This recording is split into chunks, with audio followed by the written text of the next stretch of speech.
Welcome home.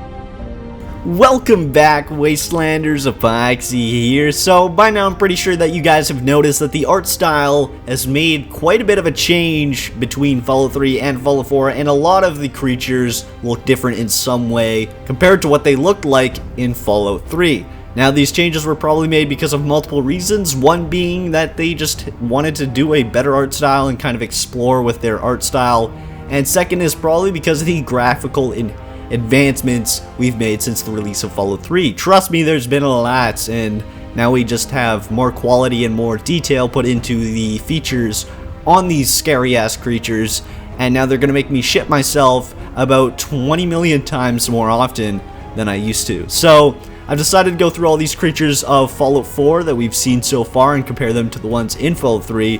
There will be a few non-creatures such as robots that are included in this video as well. And yes, I am fully aware that this is old news and people have probably already done this. However, I'm doing this more for nostalgia reasoning for myself than anything else. So to start us off, we can go ahead and look at the canine companion, whether it's dog meat in Fallout 4 or not. We can see a massive difference in graphical quality and detail compared to Fallout 3, and this is kind of one of those really good examples of the difference between the graphics in Fallout 4 compared to the ones in Fallout 3. So next up, we can take a look at the difference between two robots in the Fallout universe, both the Sentrybot and the Protectron. Now, the Sentrybot is a special edition of the normal one, meaning this is probably a larger and more advanced version than the normal, but based off of this, we can predict what the normal version of the Sentrybot will probably end up looking like. Now, the Protectron only has one noticeable difference to me, and that is the translucent glass on the head with the light inside rather than the solid yellow light on the head that we saw in Fallout 3 and Fallout New Vegas. And personally, I think that this art style change is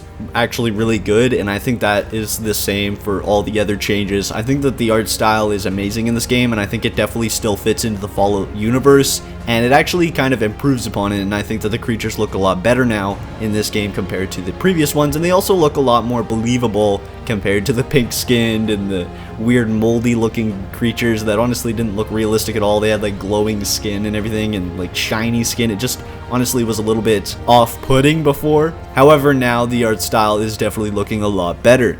Now, the difference in the Brahman doesn't look very significant, but we do see, like I said, the more realistic art style going across all these creatures, which is the most noticeable difference on all of them. However, the Brahman does have a few different changes, like the matte skin, and also it looks a little bit more bulkier. However, what looks like to be a Mirelurk actually has big changes. Before having a humanoid style in Fallout 3 to having multiple legs in Fallout 4, honestly, I don't know why they had to add multiple legs. I don't know whether it's going to make it run faster. If it's going to make it run faster, I'm going to scream more often when I see these things. I used to be scared of these things, especially when I had to go into the sewers for the one quest for Moria Brown. Honestly, I did not want to do that shit. It took me literally hours upon hours to even grow the testicles to do that, so I'm really excited to see how I react in this game to some of these creatures. This may just be a different adaptation of the Mirelurk, however, I believe it's just the change in art style, or also it could be because of the location, as the Mirelurk Queen actually has the same exact style as this one with multiple legs. Next is what I believe to be the biggest change in the new art style, and that is the new feral ghouls, and I did not think that there was going to be this massive of a difference. A lot of people were predicting that these weren't even going to be the feral ghouls, they were going to be a different kind of creature. However, it turns out that they actually are the feral ghouls, going from the weird pink skin things to the new style of what I personally think is more believable and sadly more frightening, even with the addition of glowing eyes, which honestly just makes it more frightening because now you'll be able to see them in distance with just their glowing eyes. It's sort of like when you see a cat or like anything like that in the dark and you can see their eyes shining. Honestly, I'm not excited for the nights in this game at all. I'm not excited to venture any sewers or anything like that. I'm not excited at all for that, as I'm not really prepared to be seeing feral ghouls from miles away just because of their glowing eyes. And also, I'd like to add that they also come in all shapes and sizes, like a lot of the different creatures. Now, another big change for Fallout 4 is the Yaoguai, going from the brown and moldy looking bear to a purple and black bear, which once again makes it even more frightening. I'm not sure why. Maybe I have this secret fear of Barney. I'm not quite too sure. Something that is recognizable but is also changed and is once again more frightening is the Behemoths, going from the bright green to the dark matte green skin. And like everything in this game, it's in much better quality and has higher detail, making it even more frightening. And it also comes in all shapes and sizes, so we'll probably be seeing them bigger than this.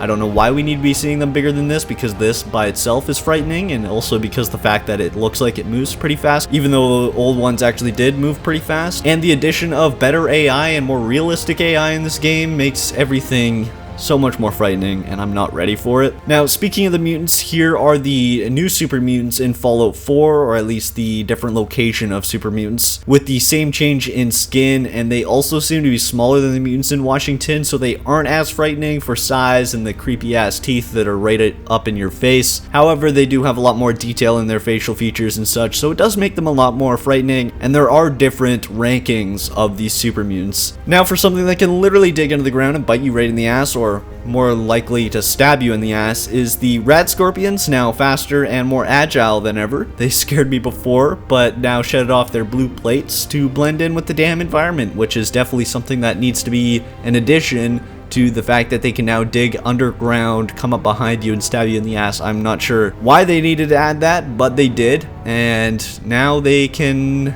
move faster as well. So not only did they already move fast in the previous games, but now they can also dig underground and move faster in this game. And lastly, something I despise even mentioning is the Deathclaw, as if they weren't bad enough before. Now they are larger, they're faster, more agile, and can grab you, pick you up, and immediately kill you with their claws, and can even dodge your damn bullets now. So in my playthrough, I'll probably piss myself at least once, probably cry at least once, and maybe if I'm lucky, I won't shit myself. So I guess we'll see when the game comes out in November. But anyways, guys, hope you guys did enjoy this video. If you did, please smack that like button down below and subscribe to join the good fight. It'd be super greatly appreciated. But until next time, this is Epoxy, signing off.